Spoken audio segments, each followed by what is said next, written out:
Thank you, Ivy. Good afternoon or good morning, depending on where you are, and welcome to today's webinar entitled Sustainability Regulatory Reporting. If you want to ask any questions throughout today's session, please feel free to post questions in the chat pane. My name is Siobhan Boyer, and I'm joined by my colleague, Jay Pradhan. Jay is a data analytics and BI consultant for Thorogood, and I am a director of Thorogood. Today's agenda is to begin with a short summary of who we are and what we do. We will then move on to a summary of COP26 and its outcomes, focusing on the effect on regulatory reporting. Finally, we will share some insights into planning a data solution to achieve sustainability goals. So for those of you in the room who aren't familiar with Thorogood, we are a specialist data engineering, data science, and data visualization consultancy with over 30 years of experience delivering data solutions to leading enterprise organizations. The solutions we deliver are still based on our founding principle. That is, by always locking on to the business goals and then unleashing the technical and analytics capabilities, we can maximize the opportunities from those business goals. We maintain this business focus across a range of delivery areas, right through from initial strategies and roadmaps, proof of concept and pilot delivery, to the full solution implementation and the wider rollout of that solution. We do this by not only maintaining solutions, but empowering individuals and the organizations they work for to use the tools that we create. In terms of the technologies we work with, we are an independent consulting firm, meaning we don't work with one specific technology. We do, however, work and partner with many of the key players in the market in order to provide our clients with the solution that best suits their needs. Many of these partners are orientating and driving themselves towards sustainable businesses. So we will now move on to look at the COP26 Climate Conference. Before we begin, I'd like to start with the acronym COP26. I think acronyms are a very useful shorthand, but are unhelpful when they are used without a full statement of what they mean first. So, for the avoidance of doubt, and in case you didn't know, the COP in COP26 stands for Conference of the Parties, where the parties are the 197 nations that agreed to a new environmental pact called the United Nations Framework Convention on Climate Change when they met in 1992. It is COP26 because the summit in Glasgow in November was the 26th time of meeting. When we look at the outcomes, it is good to remind ourselves of the stated goals before the summit. These were global net zero by the mid-21st century and keeping global warming to 1.5 degrees Celsius above pre-industrial levels. Also adapting to protect communities and natural habitats, including building defences, warning systems, and resilient infrastructure and agriculture, finalising the so-called Paris Rulebook, and mobilising client finance. The outcomes of the conference can be grouped into four main themes: mitigation, such as reducing emissions; adaptation, which is helping those already impacted by climate change; collaboration, working together to deliver even greater action; and finance, enabling countries to deliver on their climate goals. We include a QR link to a PDF produced by the conference for you to explore. Looking at these themes in a little more detail, under mitigation, we had pledges to cut emissions and use of fossil fuels, including the phasing out of subsidies that lower the price of fossil fuels. There were pledges to stop deforestation. Under adaptation, there were commitments to significantly increase financial support for developing countries through the Adaptation Fund, with developed countries urged to increase their support by 2025. There was an explicit recognition of loss and damage from the impacts of climate change. Under collaboration, the Paris Rulebook was completed, which sets out a transparent process for international collaboration, including the exchange of carbon credits. And lastly, finance. Public and private sector funds were committed to net zero and resilient economic activity, and there was the creation of a new international standards board to align and monitor net zero plans through reliable and consistent standards of disclosure. Although finance may seem to be the area which will be most obviously impacted by regulatory reporting, such reporting will help drive success across all four themes. Sustainability and the increasingly urgent need for climate action is playing an ever greater role across the political landscape, with more countries committing to sustainability goals that present encouraging initial steps towards a viable stabilization path. This shift is causing a transformation in the way businesses are addressing sustainability in their value chain from a political and social context. Governments are increasing business reporting requirements and regulations, investors are applying more and more pressure, and consumers are demanding sustainable options. So companies have no choice but to consider their place, role, and response to the sustainable revolution. These pressures will only increase as the global impact and disruption caused by climate change continues to increase over the next few years. So let's move on and consider the role and importance of regulatory reporting. To start, let's consider what hasn't changed as a result of COP26. First and foremost, the growing interest in understanding climate change and the imperative to act. In addition, there is the need to report on how a company's activity impacts its environment, so key metrics such as CO2 emissions and energy and water usage are necessary. The story has opened up more recently to consider not only the impact of the company on the environment, but also the impact of the environment and climate change on a company. This is a key part of risk assessment, driven by strong governance, which is also vital to quality company reporting. This includes both the opportunities and challenges presented to supply chains and investments and by market disruptions. I've included a number of resources that you can explore using the QR codes to help focus and plan a company's reporting goals. I would particularly recommend the Financial Reporting Council's Climate-Related Corporate Reporting as a useful summary and guide. In addition, there are links to the Task Force on Climate-Related Financial Disclosures and Streamlined Energy and Carbon Reporting, as well as noting the role of the Companies Act and the UK Corporate Governance Code in shaping governance, risk assessment, and disclosures. So the interest in climate change is already exerting its impact on regulatory reporting. But what has changed as a result of COP26? Firstly, there is a move towards international standards in order to achieve greater alignment and consistency in company reporting, as well as widening the scope for monitoring company reporting. Secondly, there is a move to change the standards from being voluntary to mandatory. And lastly, the acceptance that climate change can cause loss and damage widens the scope of impact and risk assessment, making the tools needed to do these even more important. The move towards international standards was signalled by the creation of the International Sustainability Standards Board, or ISSB, which will consolidate a number of reporting bodies to create a new set of standards. Indications are that we should see some output from the new body from April 2022. I've included an announcement from the International Financial Reporting Standards Foundation on the creation of the ISSB. The importance of streamlining and comparability in the new standards is described in an article from the Institute of Chartered Accountants in England and Wales. The ISSB standards will fulfill the growing and urgent demand for streamlining and formalising corporate sustainability disclosures and calls by investors and regulators for the IFRS Foundation to use its experience in creating accounting standards to bring globally comparable reporting on sustainability matters to the financial markets. The standards will include disclosure requirements that address companies' impacts on sustainability matters relevant to assessing enterprise value and making investment decisions. The standards will be developed so that they can be used alongside any sustainability reporting standards that are jurisdiction-specific or aimed at a wider group of stakeholders. The longer article can be accessed via the QR code. We've also talked about the move from voluntary to mandatory reporting for many companies. The UK government declared its intentions to do so just before the start of the COP26 conference. The UK government confirmed on the 29th of October 2021 that it will make it mandatory for companies defined as large to disclose information in alignment with the recommendations of the Task Force on Climate-Related Financial Disclosures, or TCFD, becoming the first G20 nation to enshrine it into law. The full article is available from the QR code.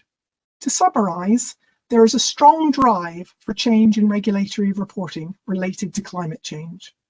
From the increased interest from investors and customers, as well as the focus of governments, it is now time to focus on reporting not just as an add-in, but as something at the heart of business and economic activity. This changing landscape is only the start. Not only do companies need to start focusing on regulatory reporting around climate change, they also need to be ready for future changes and to be ready to adapt quickly. So how do we achieve successful regulatory reporting on climate change? The key is data. Successful reporting can only happen as a result of robust assessment, which can only happen if it is based on good, well-structured data. And on that note, I now hand you over to my colleague Jay to take you through the technical considerations when making your reporting plans. Thank you. Thank you, Siobhan. So with that, let's discuss some of the challenges that you need to overcome when it comes to the intersection between sustainability and data. The types of challenges you may face largely depend on your organization's goals and where you are in your sustainability journey.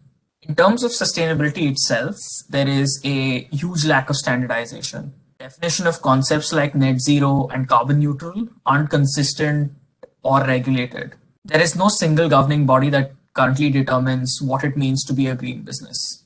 This inconsistency allows for things like greenwashing, where companies use sustainability as leverage for marketing when they really aren't taking any meaningful action. Another challenge with sustainability is the decision to reduce carbon emissions versus offsetting them. Offsetting emissions is a quick and easy step towards becoming sustainable, but it's not equivalent to reduction. Investing in an offset program that protects trees is less meaningful than producing less carbon for those trees to absorb. There are also challenges around how to implement sustainability at your organization. When you set your sustainability goals, do you start by setting short-term or long-term goals? What are your areas of business? Do you start focusing on making them eco-friendly?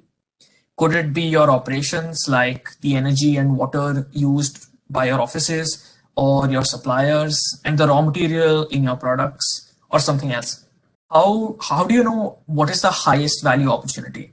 And once you do decide on an initiative, how do you ingrain sustainability into all segments of the business, instead of relying on a sustainability team or just one department? These are some of the different challenges to consider as you develop your sustainability strategy. As our topic for today indicates, we would like to think what sustainability means for organizations in the context of regulatory reporting. And one of my favorite definitions is in this context is as follows. Sustainability for organizations is a business approach to creating long-term value by taking into consideration how it operates in the ecological, social, and economic environment. While in many ways the altruistic idea of helping ecology, society, and economy around us hold true for initiatives private organizations and companies take, in many ways sustainability today is about creating long-term value, which would also benefit the organization in the process. If we were to look at three key drivers of sustainability, if they were to be embraced by organizations, they would be as follows. Brand, company image is a key aspect.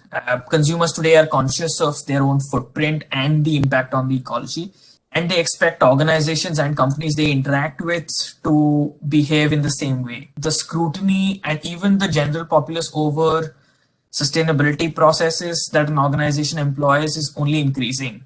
While the year-end report shareholders carry initiatives and the target the company has associated itself with, which becomes a key aspect of ESG-based investing as well. Along with that is the competitive advantage that organizations can realize as part of embedding sustainability into their business strategies.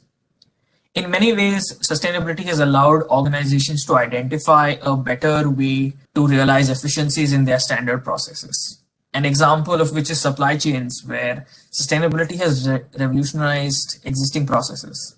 Further, business processes, when entrenched with sustainability and when executed on cooperatively, help drive change. This sets baseline expectations of how organizations should operate within an industry as well. Before you can carry out actions, there are some requirements to consider when you're choosing the tools and the data structures that will support your sustainability goals. Firstly, you need to scale. End-to-end visibility requires massive amounts of data, and so your tools need to handle big data seamlessly and be able to model it together for the unified data set. Secondly, you need auditability. Regulatory reporting is a big part of sustainability initiatives, and it is important that those reports are accurate. Therefore, your data processes need to allow for auditing of the data so that you're certain that your reports are accurate. When thinking about your organization's goals, the key aspect which allows you to implement initiatives that take you towards your goals could also be thought of as follows.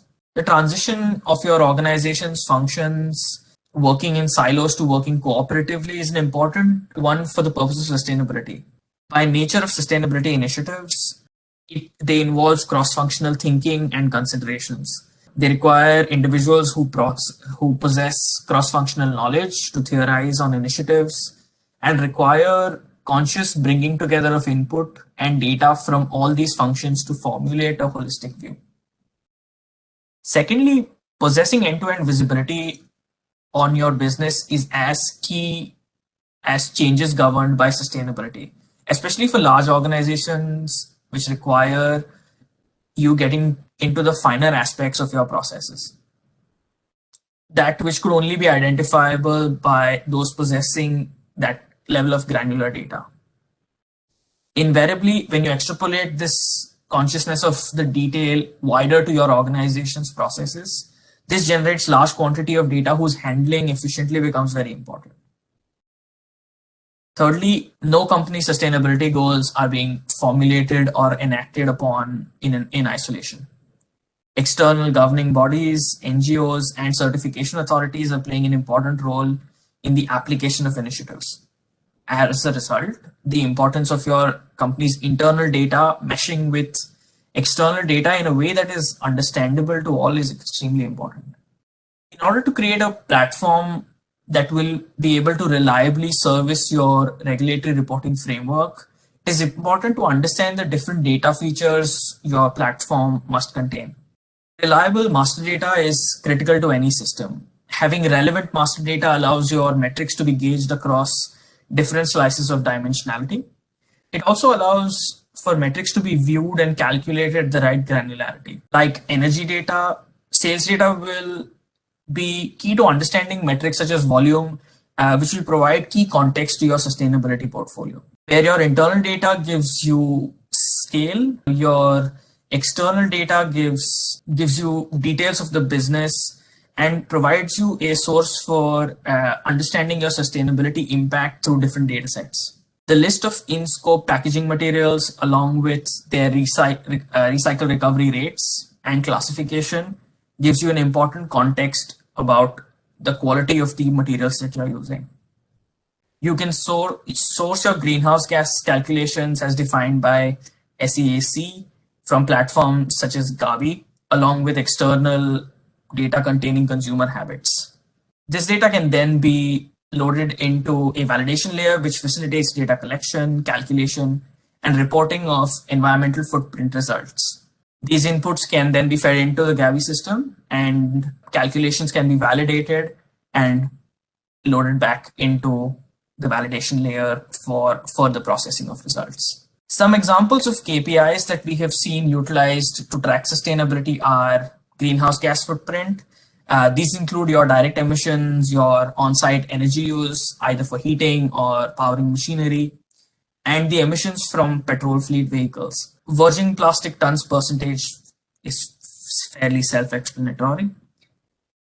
PCR percentage stands for post-consumer recycled plastics. Therefore, you can imagine why this particular index can be quite key to your performance. Measuring the plastic footprint that is recyclable. Another key metric that is seen to impact the amount of material recycled is the volume recollected in tons. Waste management metrics are key to track organizations' progress while tracking treatment of effluents.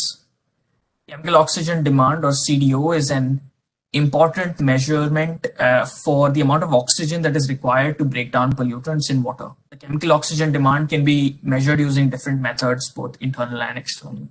We can unlock your entire data set with some example architectures, as you can see on your screen, where your data platform is taking data from various sources, such as your Azure Data Lake for your internal data, potentially SharePoint files for external data sets, or even inputs via REST APIs.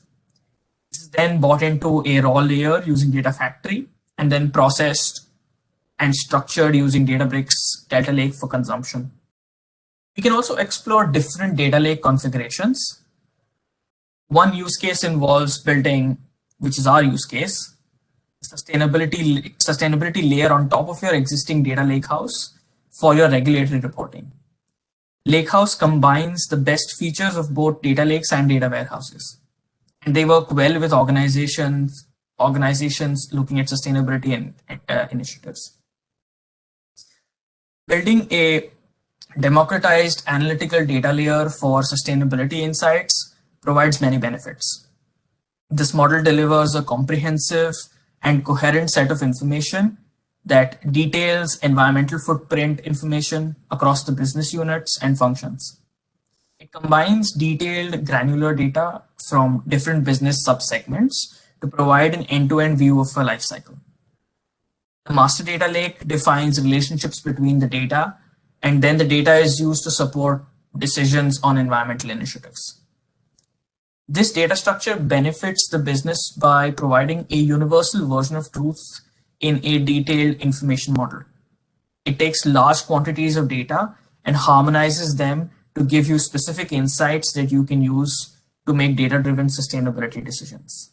Next, I wanted to talk through what you can do in order to get started. It is clear that we have to take action and take action quickly. What I'm sharing with you now is our path to getting started to help you take action. This is an approach that we have used with a number of organizations. It starts by identifying the best opportunities. This will be different for each organization, but it is the starting point, whether it is gearing up for regulatory reporting requirements, understanding your emissions, or reducing packaging waste. The first step is highlighting and recognizing the challenges. We follow this with an initiation workshop, which I will go into more detail in a second, but this will identify the first data and AI initiative to work on. From here, we start developing the solution to prove the value. Typically, a 4 to 6 week engagement that will map out the different data sets needed and the velocity of that data to tackle the business goal, and then develop an end-to-end solution that can be shared with the business to provide initial insight. Once the value is proved, we move into operationalization and delivery. Scaling these solutions across markets and products to tackle sustainability challenges can be done at a global level. If we take a look at the initial workshop in more detail, it is a simple session to map out ideas and define actions. We start by understanding the specific sustainability drivers for your organization, bring some solutions that we have created before, and then shortlist the potential candidates. Here we start delving into the candidates, mapping out business goals, and the data required to meet those goals, with the intention of creating some initial mockups to understand what the potential is for the solution. Then we finally agree on the next steps to turn the initial mapping into a proof of value. If this is of interest to you, then please reach out following today's session and we'll be delighted to help you. So with that, I will say thank you for attending today's session and have a good rest of your day.